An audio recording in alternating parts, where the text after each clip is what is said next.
अस्सलाम वालेकुम नाज़रीन, आप देख रहे हैं program live with Nasrullah Malik. मैं आपके साथ अनीला ज़का मौजूद हूँ। मलिक साहब आज कुछ तबीयत नासाजी की वजह से प्रोग्राम को ज्वाइन नहीं कर सके। हम दुआ गो भी हैं कि अल्लाह उन्हें जल्द सेहत कामला दे और वो बहुत जल्द आपके सामने मौजूद हों और इस प्रोग्राम को ख़ुद करें।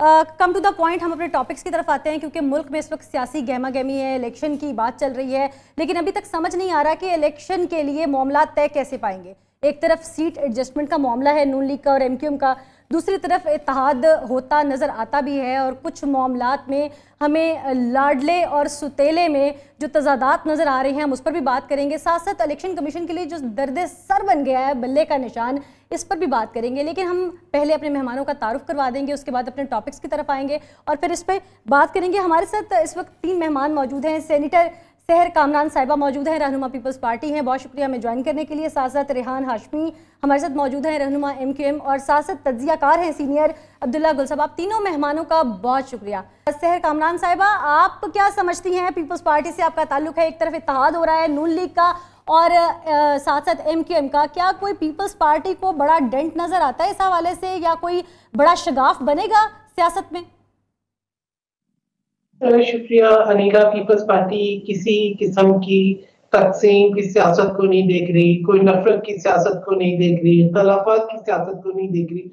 हम पाकिस्तान को एक इकोनॉमिक ट्रांसफॉर्मेशन की तरफ लेके जाना चाहते हैं।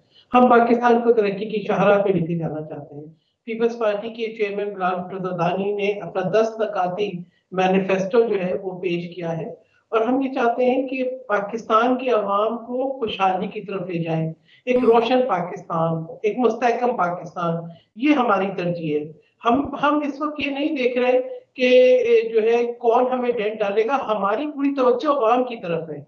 लेकिन सहर साहिबा, ये फर्क तो पड़ेगा ना, अगर आवाम की खुशहाली के लिए भी आप काम करना चाहते हैं तो अगर आपके पास मेजॉरिटी नहीं होती, आपके पास इख्तियारात में कोई रद्दोबदल होती है, तो डेंट की सूरत में आप उन कामों से भी तो रुक सकते हैं ना। मेरा तो सवाल ये है आपसे कि कोई शगाफ आपको नजर आता है पॉलिटिकली?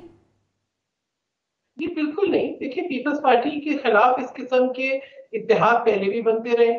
कौन से इलेक्शन में नहीं बने? 2013 में नहीं बने, 2018 में नहीं बने, RTS नहीं बैठा, सिक्योरिटी सिचुएशन क्रिएट नहीं हुई। पीपल्स पार्टी सिर्फ एतमाद करती है पाकिस्तान के अवाम पे और उनके वोटों पे। हम जमहूरियत की तसलसल पे, जमहूरियत के इस्तेकाम पे, जमहूरियत को मजबूत देखने पे यकीन रखते हैं, क्योंकि पाकिस्तान की डेवलपमेंट, पाकिस्तान की तरक्की, पाकिस्तान का मुस्तकबिल जमहूरियत में है। तो ये जो मैं समझती हूँ कि अगर आज नून लीग अपने आपको अपने ग्राउंड के अंदर कमजोर समझ रही है या वो खाइफ है इलेक्शन से और उसकी तवज्जो सिंध की तरफ है, तो देखिए सिंध के अवाम जो है वो बहुत बाशऊर है। वो देखेंगे मुसलसल कि क्या कंट्रीब्यूशन थी इससे पहले, आपने क्या किया। आपने सिर्फ जो है जो एक बोलता है ना कि एक नजरअंदाज करके या वादे पे ही आपने रखा है, तो वो देखेंगे कि किसने डिलीवर किया, बारिश और सैलाब के वक्त में कौन खड़ा रहा, किसने ट्रांसपोर्टेशन का निजाम मुतारिफ कराया, किसने आवाम को जो है रिलीफ प्रोवाइड किया और किसके पास बेहतर लीडरशिप है और बेहतर जो है। ठीक sir, coming back to you again, लेकिन उम्मीद पे दुनिया कायम है और होना भी चाहिए। आपको उम्मीद तो बहुत है। हमारे साथ रेहान हाशमी मौजूद हैं। रेहान हाशमी साहब, आज मुलाकातें फिर हुई, बहुत सारी बातों पर बसीरत को सराहा भी गया। फारूक सत्तार के मुताबिक कि नून लीग हमारी बसीरत को सराहा, वो कौन सी बसीरत है और किसकी बात कर रहे हैं और आज क्या तय पाया, कोई अंदर की कहानी बताइए। बिस्मिल्लाहिर्रहमानिर्रहीम। देखें, MQM का वो मफाहमती अमल जो जिसका बुनियादी नुक्ता नज़र और ऑब्जेक्टिव रूट लेवल डेमोक्रेसी है, उस रूट लेवल डेमोक्रेसी और दीगर जो तजावीज़ थी, मुतालबात थे, जो दिहाइयों से जिसकी जद्दोजहद की जा रही थी, मुख्तलिफ पॉलिटिकल पार्टीज़ ने मुख्तलिफ औकात में अपनी हुकूमत साजी के लिए हमारे कंधों को इस्तेमाल किया, उन तहरीरी मुआहदों पर दस्तखत भी किया और फिर उन दस्तखत शुदा जो दस्तावेज़ात थे उन पर अमल दरामद करने से भी कासिर रहे। तो यकीनन वो तमाम मुतालबात जो कि दिहाइयों से चलते चले आ रहे हैं, और वो मुतालबात क्या हैं MQM के? वो रूट लेवल डेमोक्रेसी। दीगर पॉलिटिकल पार्टीज जमहूरियत की तो बात करती हैं, मगर जरा पूछा जाए तो जमहूरियत का मतलब आवाम है, लेकिन पावरफुल क्वार्टर्स, पावरफुल पॉलिटिशियंस का पावर एक्सरसाइजिंग क्लब बना लिया जाए जहां पर डोमिनेंस को एक्सरसाइज करने के लिए, पावर कॉरिडोर्स में रूल करने के लिए मैकेनिज्म तश्कील दिया जाए, लेकिन रूट लेवल डेमोक्रेसी ना हो, जहां पर इख्तियारात की निचली सतह पर मुंतकली की बात ना हो, जहां पर आर्टिकल 140A का इतलाक ना हो, जहां पर बुनियादी बल्दियाती इदारे, चाहे वो वाटर बोर्ड हो, बिल्डिंग कंट्रोल हो, मास्टर प्लान हो, सॉलिड वेस्ट हो, कचरा उठाना हो, ये तमाम इख्तियारात जो कि निचली सतह पर आने चाहिए, अपने हाथ में मरकूज कर ले सूबा, चाहे वो प्रोविंशियल फाइनेंस कमीशन के अरबों और खरबों रुपए अर्बन सिंध को ना देने का अमल हो। इन तमाम अमल के तदारुक के लिए अगर मुस्लिम लीग नून ने आईनी तरामीम के जरिए पूरे पाकिस्तान में बिलअमूम और बिलखसूस कराची और अर्बन सिंध के लोगों को फैज़याब करने के लिए आईनी तरामीम की तजवीज़ के ऊपर लब्बैक कहा और मुफाहमती अमल का आगाज हुआ, तो यकीनन ये मुफाहमती अमल आगे चलना भी चाहिए। उसकी वजह यह है कि और भी दीगर जो पॉलिटिकल पार्टीज। अच्छा, मुझे बताइएगा कि आप कह रहे हैं कि इख्तियारात की मुंतकिली का मामला निचली सतह पर, इस हवाले से सूबों को इख्तियारात भी दिए गए, 18वीं तरमीम का मामला भी सामने आया। अब जब आप लोगों की आपस में मुशावरत हो रही है तो आज एक और बात सुनने में भी सामने आई, जो कि MQM के रहनुमाओं का कहना है कि अगर कुछ तय पाता है और तय पा भी रहा है तो हम कवानीन में तरमीम भी करेंगे। वो कौन से कवानीन हैं जिनकी तरमीम की बात हो रही है? फिर जो तरमीम हो चुकी हैं, कहीं उनको दोबारा छेड़छाड़ करने की बात तो नहीं हो रही? देखें, मैं जो बात आपसे कर रहा था वो ये जो नुकात मैंने आपको बताए हैं, डेवोल्यूशन ऑफ पावर की, अथॉरिटी डेलीगेट करने की बात जो कर रहा हूं ना, अगर मुस्लिम लीग नून के अलावा दीगर पॉलिटिकल पार्टीज भी अगर इस एजेंडे के ऊपर लब्बैक कहती हैं तो हम उनसे भी मुफाहमती अमल का आगाज करेंगे, क्योंकि हमारा मकसद तो इन जो हकूक की तरसील और उनके हसूल का मामला है। प्रोविंशियल फाइनेंस कमीशन सूबे अपने हाथ में मरकूज ना करें बल्कि डिस्ट्रिक्ट की सतह पर डेलीगेट करें, यह मामला है। अर्बन सिंध में बिलखसूस यूनिवर्सिटीज का क़याम हो, कोटा सिस्टम एबॉलिश करना हो, ये मामलात हैं। अच्छा, अब नुकात में क्योंकि 18वीं तरमीम के बाद सूबे रिस्पॉन्सिबल हैं तो सूबों की गवर्नमेंट की जिम्मेदारी बनती थी। अब अच्छा रेहान हाशमी साहब, ये बताइएगा कि मुस्लिम लीग नून जो है उनका जो सूबा पंजाब है, जो उनका गढ़ है, जी आप बताइए आप क्या कह रहे थे, ताकि मैं सवाल दोबारा कॉन्स्टिट्यूशनल अमेंडमेंट की जब बात करते हैं ना हम, हाँ जी मैं कॉन्स्टिट्यूशनल अमेंडमेंट की जो बात कर रहा हूं ना, किसी एक सूबे के लिए कॉन्स्टिट्यूशनल अमेंडमेंट नहीं होती है। 18वीं तरमीम थी तो पूरे पाकिस्तान में नाफिजुल अमल थी।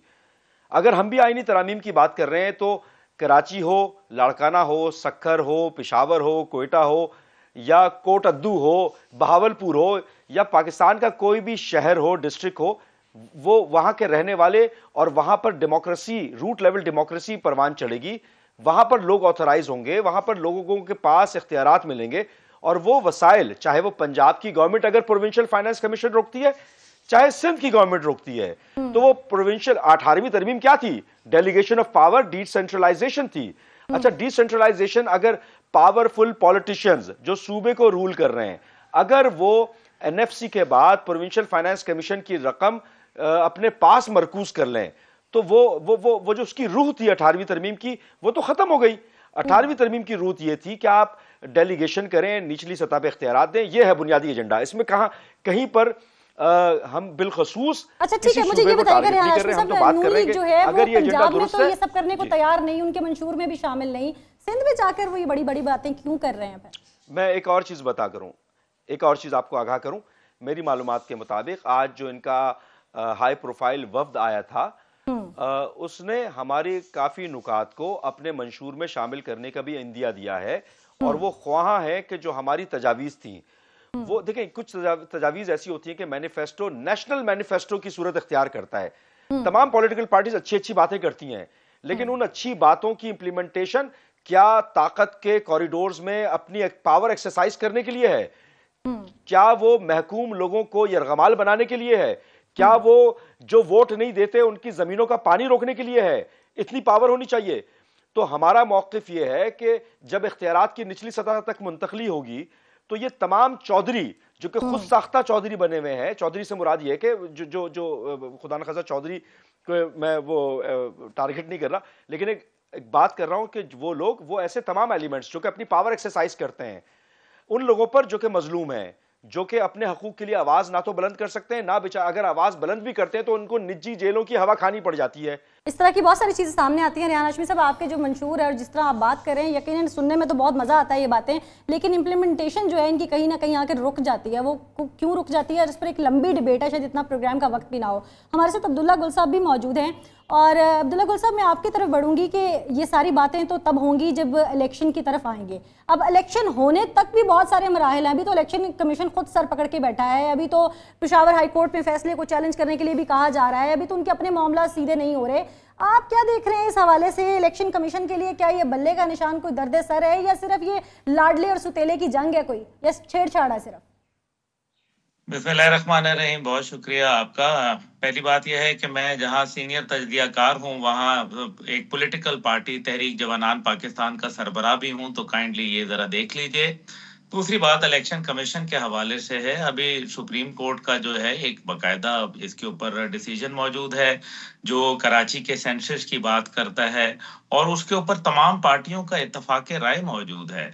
उसके मुतालिक कोई बात करने के लिए तैयार नहीं है। डिजिटल सेंसस तो कोई सेंसस नहीं होता, तो सेंसस कराने के लिए एक वक्त दरकार होता है। दूसरी तरफ जो है बल्ले का निशान जो है, ये तो एक मेरे ख्याल में प्रेरोगेटिव है, सवाबदीद है इलेक्शन कमीशन की कि वो किसको देता है किसको नहीं देता। मेरी अपनी पार्टी का पहले लैपटॉप निशान था, अब सूरजमुखी का फूल कर दिया उन्होंने। तो ये तो मेरे ख्याल में वक्त से तब्दील भी हो सकता है। इसी तरह पीपल्स पार्टी का जो है तलवार हुआ करता था, वो तीर में बदल गया, और सो ऑन। मकसद यहाँ ये है कि जो अभी इलेक्शन कमीशन पे जिस तरीके से दबाव डाला जा रहा है, अगर जो है चीफ इलेक्शन कमिश्नर जो है वो इस्तीफा दे देते हैं और इस दबाव के अंदर आके, और जिस तरीके से उनकी ट्रोलिंग शुरू है, जिस तरीके से उनको तनकीद का निशाना बनाया जा रहा है, तो फिर कहाँ खड़े हैं इलेक्शन? मकसद तो ये है। फिर दूसरी तरफ जो है वो सिक्योरिटी फोर्सेस हैं। खुद मौलाना फजल रहमान साहब जो है उसका बरमला इजहार कर चुके। जरदारी साहब ने भी दबे लफ्जों में उसका कहा गया।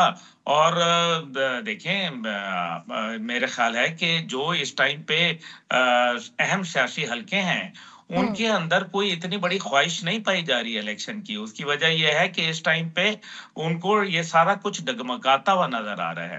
अभी जिस तरीके से दोनों हमारे मोअज़्ज़िज़ शुरका ने गुफ्तगू की, मुझे बड़ा अच्छा लगा, क्योंकि मुझे बिल्कुल 2018 की इनकी वही बातें याद आ गई। डेवोल्यूशन ऑफ पावर, ये कोई लफ्ज पहली दफा हमने सुना है।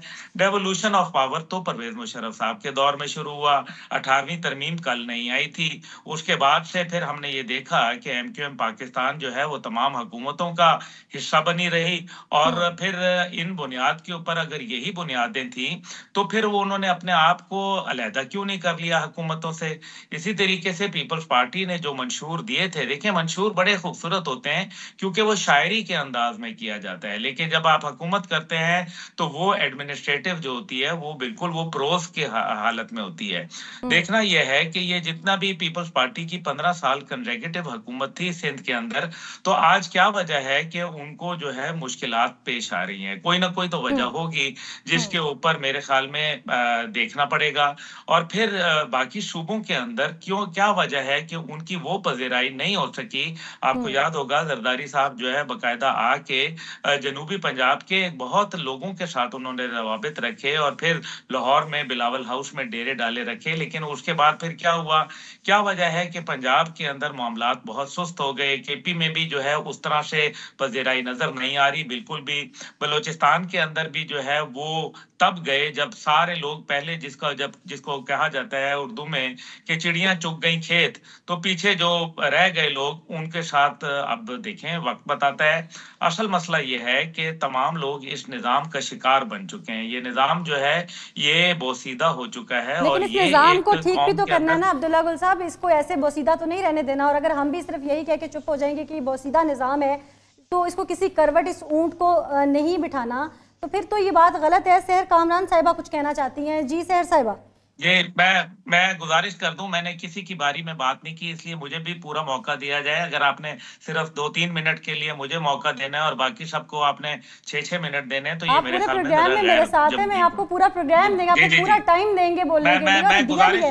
मैं गुजारिश कर दूं इसके अंदर।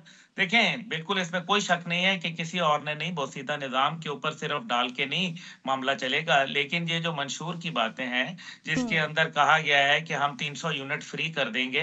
भई मुल्क में सर्दियों में गैस के अपना लोड शेडिंग हो रही है। आप कैसे जो है वो सस्ता कर देंगे? इस्तेहकाम पाकिस्तान पे जो है वो पेट्रोल सस्ता करने की बात कर रही है। इसी तरीके से दीगर पार्टियां जो हैं, कोई एक तो पार्टी मैं जो है यही वो तो बता कहती रही हूँ थी आपको कि अब्दुल्ला मैं गुल साहब, खुदकुशी कर 1985 लूँगा में यही नारा और तो नवाज शरीफ आईएमएफ साहब ने भी वर्ल्ड बैंक लगाया के था ना पास कि नहीं यूनिट फ्री जाऊँगा। कर देंगे।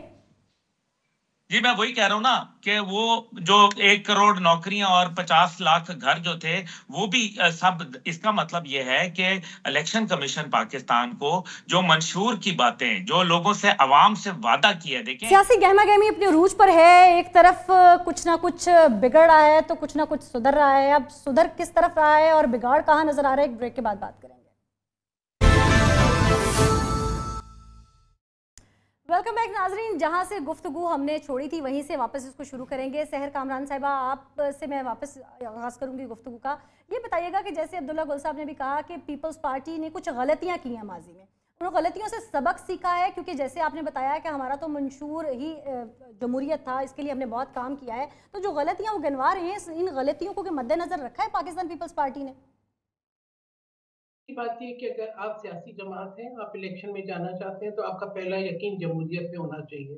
जब आप जमहूरियत की नफ़ी करना चाहते हैं, जब आप इलेक्शन से ख़ाइफ़ हैं, जब आप इलेक्शन को गलत कहना चाहते हैं, तो देखिए मुल्क के अंदर कभी भी माशी इस्तेकाम नहीं आ सकता जब तक कि सियासी इस्तेकाम ना हो, और इलेक्शन ज़रूरी हैं। पीपल्स पार्टी वो वाहिद पार्टी थी जो मुसलसल इलेक्शंस का मुतालबा कर रही थी, और बहरहाल इलेक्शन की तारीख आई है, तो मैं ये कहूँगी कि बजाय कि इलेक्शन पे को या जमहूरी रास्ते को मोड़ने के अब तवज्जो दें के इलेक्शंस के ऊपर। पीपल्स पार्टी के ऊपर एक स्वीपिंग स्टेटमेंट्स कोई भी डाल देना ये बात नहीं है। अगर आप पीपल्स पार्टी की बात करते हैं तो पाकिस्तान को आइन, पाकिस्तान के अवाम को शनाख्त, पाकिस्तान को जो है न्यूक्लियर पावर, पाकिस्तान को जो है वो एटॉमिक पावर बनाना, पाकिस्तान के दिफा को नाकाबिल तस्लीम बनाना, मिसाइल टेक्नोलॉजी लेकर आना, सैलाब और बारिशों के दौरान अवाम को रिलीफ पहुंचाना, ये सब पीपल्स पार्टी के कारनामे हैं। अगर आप पिछली हुकूमत की भी बात करना चाहते हैं तो मैं सिंध के अंदर बेहतरीन सेहत का मुफ्त निज़ाम है। आप NICVD को देख लें, या आप जो है वो लंग्स की ट्रांसप्लांट को देख लें, या आप गब्बट इंस्टीट्यूट को देख लें, आप किडनी ट्रांसप्लांट को देख लें, आप लिवर ट्रांसप्लांट को देख लें, फ्री ऑफ कॉस्ट जदीद तरीन सेहत का निज़ाम है। जदीद तरीन बसेस हमने इंट्रोड्यूस कराई, खवातीन के लिए पिंक बसेस इंट्रोड्यूस कराई, खवातीन का जो है वो गर्ल्स कैडेट कॉलेज इंट्रोड्यूस कराया, बेहतरीन जो है यूनिवर्सिटी सिंध के अंदर है। तो ये एक स्वीपिंग स्टेटमेंट दे देना, मैं समझती हूँ कि ये गलत बात है। अगर आपको सिंध के अंदर तरक्की देखनी है, अगर आपने देखना है कि मैनग्रोव्स पे हम मुसलसल रिकॉर्ड बना रहे हैं, अगर हमने अवाम को सैलाब बारिशों पे तनहा नहीं छोड़ा, चाहे वो सवात ऑपरेशन हो, रिहेबिलिटेशन हुई, चाहे वो बारिशें और सैलाब आए, रिहेबिलिटेशन हुई, 2010-2011 की बारिशें हुई, रिहेबिलिटेशन हुई। तो पीपल्स पार्टी ने ना सिर्फ एक कौमी यकजहती का मुजाहरा किया है, मुफाहिमत की सियासत की है, सियासत के अंदर रवादारी का मुजाहरा किया है। ठीक है, हम आज अच्छा भी सहर साहब, बजाय ये ये बताइएगा कि ये सारी बातें भी कि तो अब दोबारा तभी पॉसिबल होंगी ना जब पीपल्स पार्टी इक्तदार में बैठेगी। तो हमने माजी में भी देखा है कि MQM का बड़ा रोल रहा है किसी भी पार्टी को इक्तदार तक लाने के लिए। अब MQM जो है वो नून लीग के साथ गठजोड़ में है, तो क्या आप समझती हैं कि ये मेरा पहले भी यही सवाल किया था कि इस डेंट से कितने इफेक्ट होंगे ये सारे जो अपने मुझे आप तमाम चीज़ें गिनवा रही हैं, पाकिस्तान पीपल्स पार्टी ने ये किया वो किया, ये अभी भी वो मंशूर में शामिल है आपके तमाम चीज़ें, लेकिन कर कैसे पाएगी आगे? वही गलतियां जो गिनवाई हैं, पंजाब में वीक क्यों है पीपल्स पार्टी इक्तदार में बैठने के लिए, कराची की सियासत में भी MQM। जी जी अनीला में जवाब दे रही थी, जहां तक कि बिजली पे परेशानी है, पीपल्स पार्टी ने सोलर एनर्जी और जो है विंड एनर्जी मुतारिफ कराई है। पीपल्स पार्टी कोयले से एनर्जी प्रोड्यूस कर रही है। पीपल्स पार्टी ने मुतबादिल एनर्जी के जराए और स्पेशली ग्रीन एनर्जी पे बहुत फोकस किया है, और हम उसी सोलराइजेशन को आगे लेकर जाना चाहते हैं। हम जिन मॉडल्स की बात कर रहे हैं वो एग्जिस्ट करते हैं। हम कोई हवा में बात नहीं कर रहे, हमने लोगों को घर बना के जमीनों की मिल्कियत दी है। जहां तक कि पंजाब की बात है, देखिए एक सोचे समझे तरीके से पीपल्स पार्टी को यकीनन जो है वो पंजाब से या मेन स्ट्रीम पॉलिटिक्स से बाहर रखने की कोशिश की गई। 2013 के इलेक्शन के अंदर सिक्योरिटी सिचुएशन थी, जिस तरीके से शहीद मोहतरमा बेनजीर भुट्टो साहिबा को 2007 में शहीद किया गया, उसके बाद जो है 2013 के इलेक्शंस के अंदर हमें कंपेन नहीं करने दी गई। 2018 के अंदर RTS सिस्टम फेल हुआ। अब ये कहना कि जी पीपल्स पार्टी बलूचिस्तान में भी है, पीपल्स पार्टी केपी के अंदर भी है, और लाहौर से खुद पीपल्स पार्टी के चेयरमैन बिलावल भुट्टो जरदारी इलेक्शन लड़ रहे हैं। तो इस बात से खौफ ना हो, जब भी फेयर एंड फ्री इलेक्शन होंगे, पीपल्स पार्टी का वोटर आज मुतहर्रिक है। इस वक्त एक नौजवान क़यादत, बिल्कुल, हम इस हवाले से कोई खौफ नहीं है और पुरुमीद हैं, जैसे आप लोग पुरुमीद हैं, हम भी आवाम हैं और यकीनन हमें भी उम्मीद है कि पाकिस्तान के बेहतरीन मुस्तकबिल के लिए जो भी हो, सिर्फ ये बातें दावे, क्योंकि ये बातें दावे और रोटी कपड़ा मकान शजरकारियाँ नौकरियाँ और मकान तामीर करवा के देना, ये मुख्तलिफ पार्टियों के मुख्तलिफ दावे और ये चीज़ें हम सुनते रहे हैं। हमारे साथ रेहान हाशमी साहब भी मौजूद हैं। रेहान हाशमी साहब, जैसे कि अभी मैंने सवाल किया कि आप लोगों का आपस में गठजोड़ चल रहा है, बहुत सारी बातों पे आप लोग मुत्तफिक भी हैं। ये हकाइक है। बिल्कुल बिल्कुल, आप मैं आप गिनवा रही हैं तो यकीनन हकाइक होंगे, लेकिन आवाम के तो बहुत सारे सवालात हैं और शायद मेरे भी हों। मैंने जैसे पहले कहा कि ये लंबी डिबेट है, अगर इस पर बात करने लगे तो। रेहान हाशमी साहब, जैसे कि मैंने पहले कहा कि गठजोड़ चल रहा है, मुझे ये बताइएगा कि नून लीग का सपोर्टर और MQM का सपोर्टर क्या मुत्तफिक है इस गठजोड़ से, आपका साथ देगा? देखें, पॉइंट ऑफ कॉमन कंसर्न जो है, पॉइंट ऑफ कॉमन इंटरेस्ट जो है, वो पहले आइडेंटिफाई करना होता है। पहले तो पीपल्स पार्टी जो हमारा जो वो मामला है, देखें तमाम पॉलिटिकल पार्टीज तकरीबन अगर हमारे पास आती हैं, दस्तखत करती हैं, हमारे मुतालबात को मानती हैं और उसके बाद ना उसको फुलफिलमेंट ना होने की वजह से अगर हम नाराज होते हैं और अपोजिशन में बैठ जाते हैं, तो इसमें क्या कसूर है?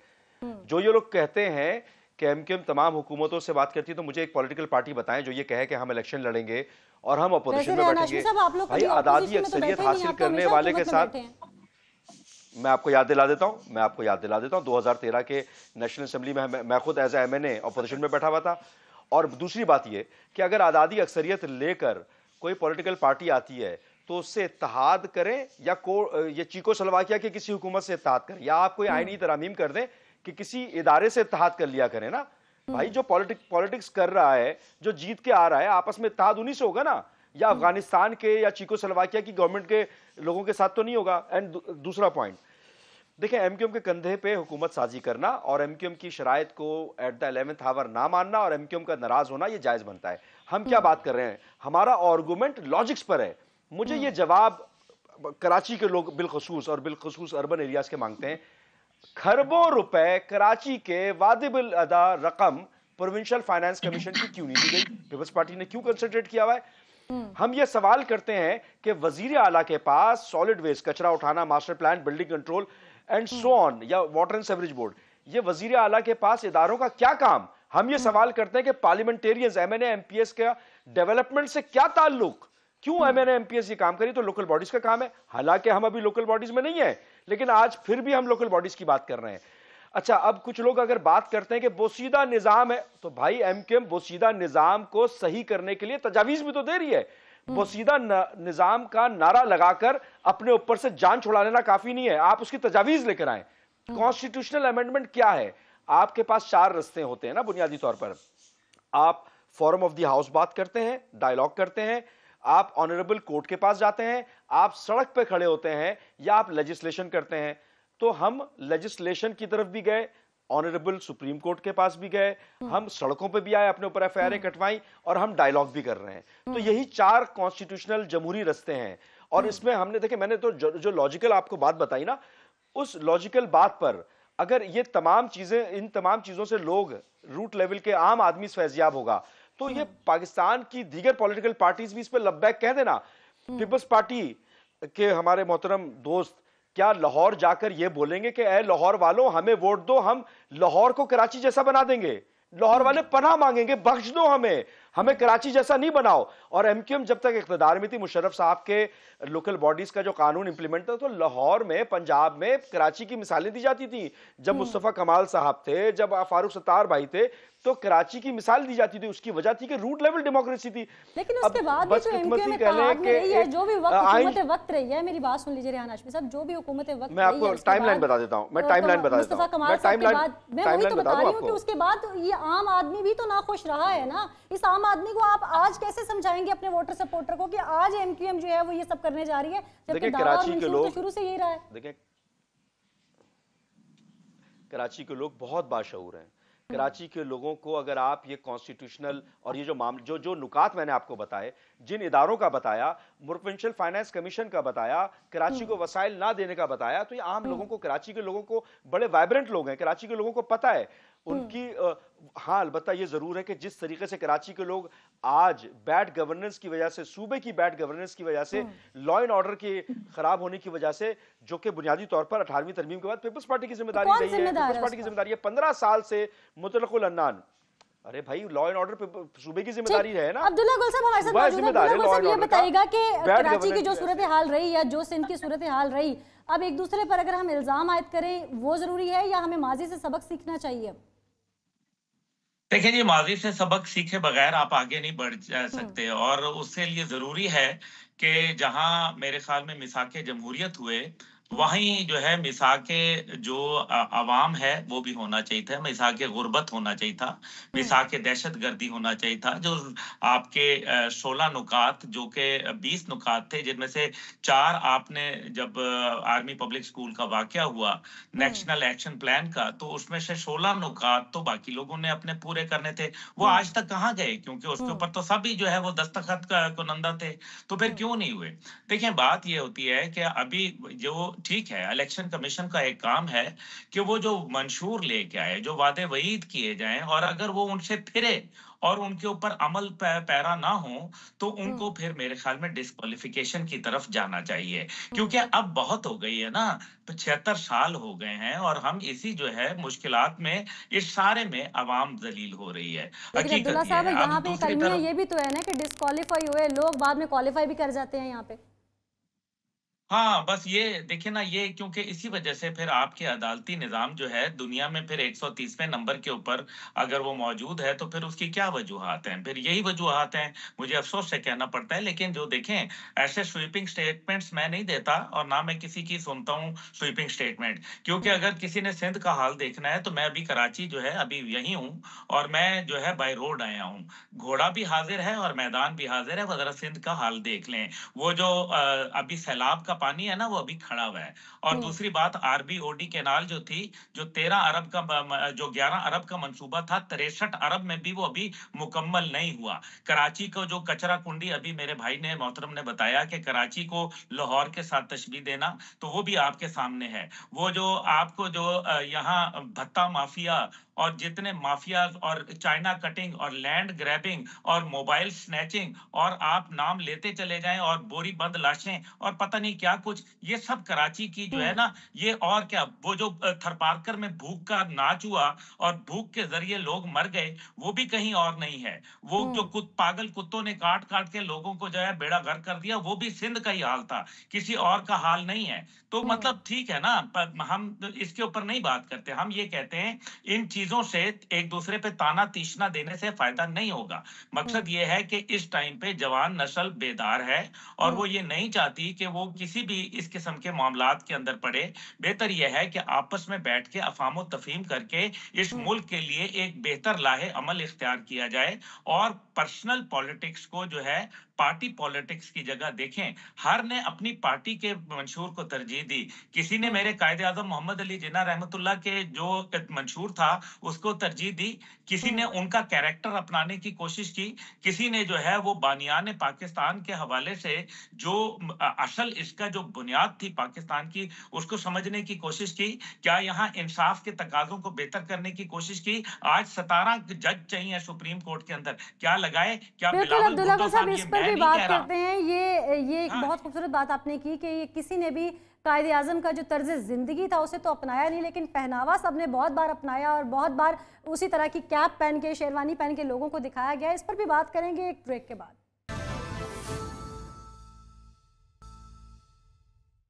वेलकम बैक नाजरीन। वक्त भी प्रोग्राम का बहुत कम है और बातें बहुत सारी हैं, सवालात बहुत सारे हैं, लेकिन जो ज़रूरी हैं मैं चाहूँगी कि इस कम वक्त में सबसे पहले वो पूछ लिए जाएं। सहर साहिबा, मैं आपकी तरफ आऊँगी। सूबाई हुकूमत भी आपकी थी, बल्दियाती हुकूमत भी आपकी थी। जैसे अब्दुल्ला गुल साहब ने भी कहा कि कराची को लाहौर से नहीं मिलाया जाता, रेहान हाशमी ने भी कहा कि किसी कराची वाले को नहीं कहा, मिसाल लाहौर वाले को कराची की मिसाल नहीं दी जा सकती। कराची को कचरा कुंडी क्यों बनाया गया? पाकिस्तान पीपल्स पार्टी ने अभी, जैसे आपने बड़े बड़े दावे किए, कुछ इस तरफ भी बताइए कि जो काम किया हो।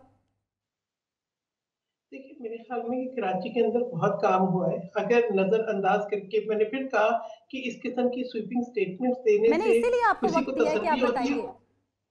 जी, जी। देखिए, बिल्कुल देखिए, कराची के अंदर जिस तरीके से नेबरहुड को डेवलप किया गया, इस वक़्त बिल्कुल जो है कचरा उठाने का बेहतरीन निज़ाम है और जिस हम्म। चीज़ की गिले-शिकवे एमक्यूएम कर रही है, देखिए एमक्यूएम मुसलसल बल्दियाती इदारों में भी रही। हमने नहीं कहा एमक्यूएम को कि इस दफ़ा आप बल्दियाती इंतखाबात का बायकॉट करें।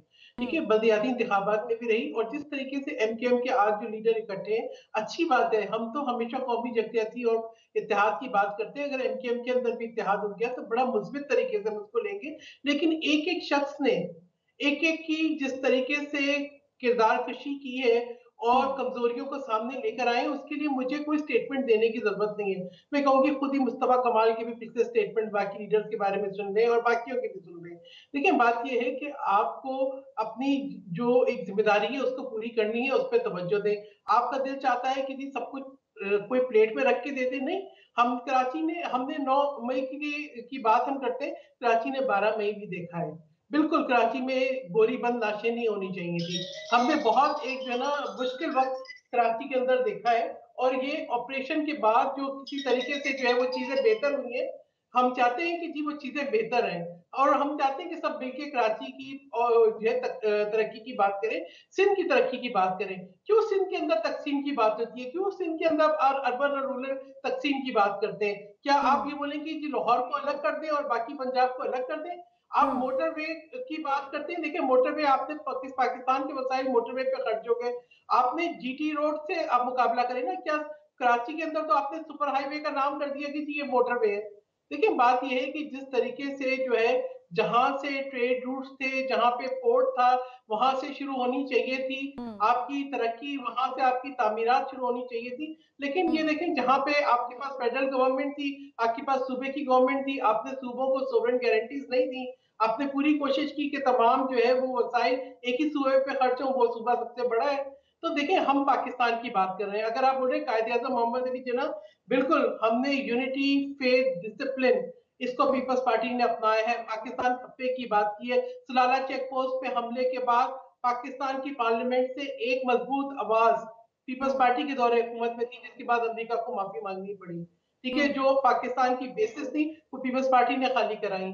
पीपल्स ठीक। पार्टी ने जो है मुफाहमत की ठीक। सियासत को फरोग दिया। ठीक है, वक्त बहुत कम है मेरे पास। मैं रेहान हाशमी साहब आपका भी रुख करूंगी। मुझे ये बताइएगा कि बहुत इंपॉर्टेंट सवाल है क्योंकि इलेक्शन सर पे हैं और इलेक्शन की गहमा गहमी के दरमियान जैसे आप लोगों की आपस में इत्तेहाद का मामला चल रहा है, तो ऐसे में जो NA 242 की सीट है, क्या वो कोई इस इत्तेहाद के लिए कोई खतरा तो नहीं बन जाएगी? क्योंकि उसी से शहबाज शरीफ साहब भी इलेक्शन लड़ रहे हैं और मुस्तफ़ा कमाल साहब भी, कहीं नाकाम तो नहीं हो जाएंगे उन्हें मनाने में शहबाज शरीफ साहब? देखें, जहाँ तक सीट का ताल्लुक है ना, तो एमक्यूएम अपनी इलेक्शन लड़ेगी, मुस्लिम लीग अपना इलेक्शन लड़ेगी और इसमें कोई हमारे मतलब इस तरह का कोई तो फिर इत्तेहाद किस या बात का है? दरार आने की बात नहीं है। लेकिन मैंने आपसे अभी बताया कि कॉन्स्टिट्यूशनल अमेंडमेंट के हवाले से है कि निचली सतह तक इख्तियार, उसका पूरा फार्मूला एमक्यूएम के साथ डिस्कशन हुआ। यानी कि सीट बड़ी हैरानी एडजस्टमेंट होती का है कोई इत्तेहाद मुझको नहीं जब है। लोग, मैंने आपके प्रोग्राम में बोला सीट एडजस्टमेंट सब अपने अपने उसके निशान पे इंतखाबात लड़ेंगे ना। मैं ये अर्ज कर रहा हूं कि बड़े ताजुब की बात है कि जो सवालात, जो बात मैंने उठाई कि खरबों रुपए सिंध के में आपने रोक कर रखे हुए अर्बन सिंध को, कराची को क्यों नहीं दिए? पीपल्स पार्टी की तरफ से जवाब नहीं आता। पीपल्स पार्टी का कोई एक रहनुमा बोलते कि हाँ कराची वालों, तुम्हारे अरबों और खरबों रुपए जो प्रोविंशियल फाइनेंस कमीशन के रोके हुए मिलेंगे। और बड़े बड़े ढिठाई के साथ जब मौजिज लोग ये बात करते हैं कि हमने, किसी मिनिस्टर ने, किसी प्रोविंशियल असेंबली के मेंबर ने, किसी नेशनल असेंबली के मेंबर ने डेवलपमेंट का काम कराया, तो आपका क्या काम है डेवलपमेंट का भाई? और कोटा सिस्टम, जनाब कराची में, कराची का नौजवान कोटा सिस्टम की जद में है। ये कोटा से बराबरी की सतह पर देंगे? ये मतलब हैरान कुन चीज है, ये किस तरह धूल झोंक रहे हैं। और जहां तक बात कर रहे हैं ना आप कायदे आजम के पाकिस्तान की, भाई अगर आपको आपका टीवी चैनल दिखा रहा है, मेरे पीछे ही एक गोल्ड मेडल रखा हुआ है, ये मेरे वालिद साहब का है, जो कि all India Muslim league national guard के रुकन थे। बानियाने पाकिस्तान की औलाद तो हम हैं, क्योंकि हमें जितना दर्द होगा वो किसी और को होगा। हम पाकिस्तान को कायदे आजम का पाकिस्तान बनाना चाहते हैं भाई, तो हमसे ज्यादा किसी को दर्द है? हमारी तो खून खून में पाकिस्तान है, कतरे कतरे में पाकिस्तान है। तो हम जब ये हशर देखते हैं कि पाकिस्तान इसलिए बना था, और हमारे बड़े भी बोलते थे कि इसलिए बना था कि चंद वडेरे जागीरदार पावरफुल पॉलिटिशियंस पाकिस्तान के आम आवाम को रूल करें। पाकिस्तान तो हमागिरी के लिए बना था, प्रोग्रेसिव एक मुल्क था जहां पर तमाम लोगों के हकूक सबके मुसावियाना मिलेंगे। किसी इंस्टीट्यूशन या किसी पावरफुल क्वार्टर्स को डोमिनेट करने के लिए पाकिस्तान नहीं बना था। और हमारा अहद है कि पाकिस्तान को कायदे आज़म का पाकिस्तान बनाएंगे, उसीलिए जद्दोजहद कर रहे हैं। रेहान हाशमी साहब, वक्त बहुत कम है प्रोग्राम का मेरे पास, और मेरे तीसरे मेहमान भी मौजूद हैं अब्दुल्ला गुल साहब। यकीनन आप बहुत खूबसूरत बात कर रहे हैं कि पाकिस्तान किस लिए बना था। समझती तमाम पार्टीज हैं, लेकिन न जाने क्यों अपने अपने दौरे इक़्तिदार में इनसे गफलत हो जाती है, या अगर काम होता है तो फिर नजर क्यों नहीं आता। जी अब्दुल्ला साहब।